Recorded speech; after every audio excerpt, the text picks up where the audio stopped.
Hello, in this video I'm gonna show you how to install Microsoft Edge on TCL 405.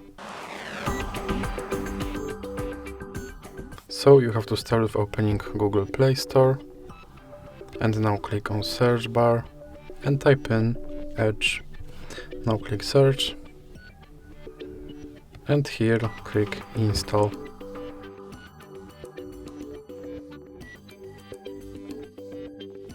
Now you can click open.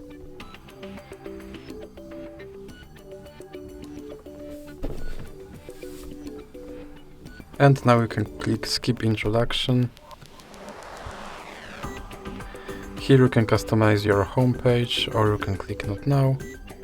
Here you can sign in to sync your data, or you can click not now. Now you can make Microsoft Edge your default browser, or you can click not now. And now you have to confirm your data and privacy settings. And that's it, you just set up your Microsoft Edge. Now it just asks you if you want to import your browsing data from Google, but you can click not now, and now you can use your Microsoft Edge just like any other browser.